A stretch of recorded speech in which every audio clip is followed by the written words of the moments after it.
আসসালামু আলাইকুম। গ্রামীণ ফোন প্রেজেন্টস ক্রিক টকে সকলকে আমন্ত্রণ। তাইজুল ইসলামকে বর্তমান বিশ্বের সবচাইতে আন্ডাররেটেড বোলার বলেছেন তামিম ইকবাল খান।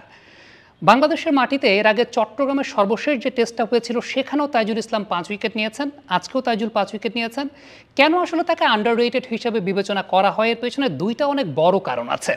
প্রথম যে কারণটা সেটা হচ্ছে, আপনি যদি একটু বাংলাদেশের বাইরে তার বোলিং গড়টা লক্ষ্য করে দেখেন, একটু আমরা খেয়াল করে দেখি ইন্ডিয়ার মাটিতে তার বোলিং গড়টা 95, নিউজিল্যান্ডের মাটিতে তার বোলিং গড়টা 49.5, পাকিস্তানের মাটিতে তার বোলিং গড়টা 69, সাউথ আফ্রিকার মাটিতে তার বোলিং গড় 38, শ্রীলঙ্কা কিংবা ওয়েস্ট ইন্ডিজ সেখানে বেটার হবে বা বাংলাদেশের মতোই হবে, আশেপাশে হবে, সেটা আমরা ধরে নিতে পারি, সেই জায়গাটা আমি যাচ্ছি না।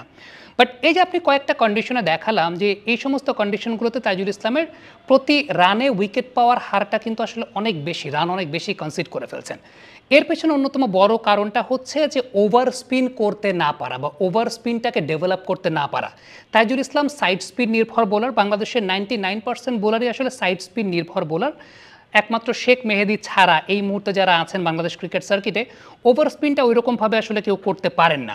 সো তাইজুল ইসলাম যখন ওই সমস্ত কন্ডিশনগুলোতে, যেগুলোতে আসলে সাইড স্পিন খুব ভালো মতো কাজ করবে না, যেখানে ওভার স্পিনটা ডেভেলপ করা প্রয়োজন, তাইজুল ওই ওভার স্পিনটা ডেভেলপ করতে পারেন নাই। হ্যাঁ, তিনি প্রচুর পরিশ্রম করেন, প্রচুর সাইড স্পিনের টার্ন নিয়ে কাজ করেন।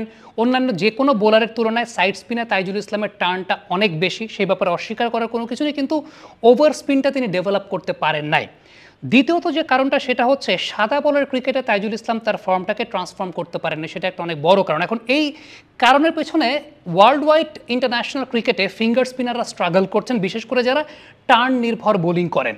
একটু চিন্তা করে দেখেন যে রবিচন্দ্রন আশ্বিন কিংবা নেইথান লায়ন, তাদেরকেও কিন্তু তাদের টিমগুলো ওয়ানডে ক্রিকেট এখন খেলাচ্ছে না। কারণটা হচ্ছে ওয়ানডে ক্রিকেটে এখন দুই পাশ থেকে দুইটা নতুন বলে খেলা হয়। ধরেন একটা স্পিনার যখন 20 ওভারের সময় বোলিং করতে আসে, আসলে সেই বলটা কিন্তু 10 ওভারের পুরনো। সো এখন ওয়ানডে ক্রিকেটের বোলিং প্যাটার্নটা চেঞ্জ হয়ে গেছে। ওয়ানডে ক্রিকেট বা টি-20 ক্রিকেট আপনি বলেন না কেন, টার্ন নির্ভর বোলিং আসলে এখন প্রেফার করেন। আপনি দেখবেন আকসার প্যাটেল কিংবা মানে ফিঙ্গার স্পিনারদের কথা বলছে, আকসার প্যাটেল, রবীন্দ্র জাদেজা, তারা কিন্তু টেনে টেনে জোরের উপরে স্টাম্প করিডোরে বল করে থাকে। এখন ওই জায়গাটায় আলটিমেটলি আশ্বিনের মতো বোলার যারা একটু টার্ন নির্ভর বোলিং করেন, নেথান লায়নের মতো বোলার যারা একটু টার্ন নির্ভর বোলিং করেন, তাদের ওই জায়গাটা এখন আর থাকছে না।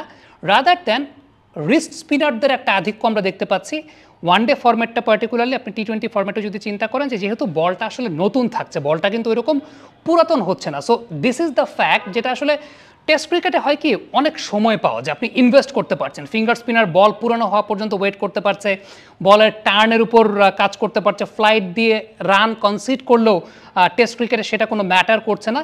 কিন্তু ওয়ানডে ক্রিকেটে সেটা অনেক ম্যাটার করে। আপনি লিমিটেড রিসোর্স আপনি ওয়ানডে ক্রিকেটে পাচ্ছেন, লিমিটেড টাইম, তার মধ্যে ইন রিসেন্ট টাইমসে স্যালাইভার ব্যবহার বন্ধ হয়ে গেছে, যে কারণে আরও কার্যকারিতা হারাচ্ছেন ফিঙ্গার স্পিনাররা।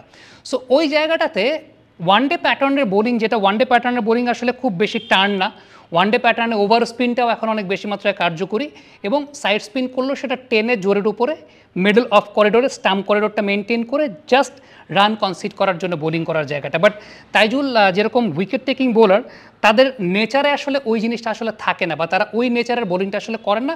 তারা টেস্ট ক্রিকেট আপনি যদি চিন্তা করেন যে রান দিচ্ছেন, ইনভেস্ট করছেন, উইকেট আদায় করতে পারছেন, এবং তার প্রেফারেবল কন্ডিশনের জায়গাগুলোতে, যেটা ওয়ানডে ক্রিকেটে আসলে, যেটা আসলে ওয়ার্ল্ড ওয়াইডে এই মুহূর্তে একটা ক্রাইসিস। আপনি দেখবেন যে ব্রেসওয়েল খুব ভালো বোলিং করছেন ওয়ানডে ক্রিকেটে, কারণ কি ব্রেসওয়েল কি খুব বেশি টার্ন করেন? ব্রেসওয়েল কি আশ্বিনের মতো টার্ন করেন? ব্রেসওয়েল কি নেথান লায়নের মতো টার্ন করেন? না, উইকেট টু উইকেট ওই জায়গাটা। সো সাদা বলের যে স্কিলটা অর্জন করা প্রয়োজন, যেটা আসলে ওই টার্ন নির্ভর বোলিং থেকে বেরিয়ে এসে আপনাকে একটু ডিফারেন্ট প্যাটার্নে চিন্তা করতে হবে, তাইজুল ওইটাতে আসলে হ্যাবিচুয়েটেড হতে পারেন নাই। সো এই কারণে আসলে তাকে আন্ডাররেটেড বলা হয়, আর কোনো কারণ কিন্তু আসলে নাই।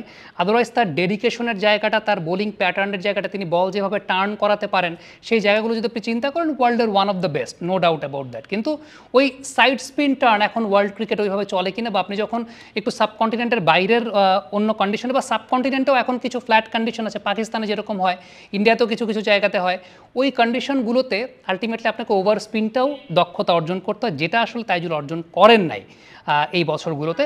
বাট আপনি সাইড স্পিনার টার্নের কথা যদি বলেন, he is the best, no doubt about that. Comment বক্সে আপনাদের মন্তব্য, মতামত জানতে চাই।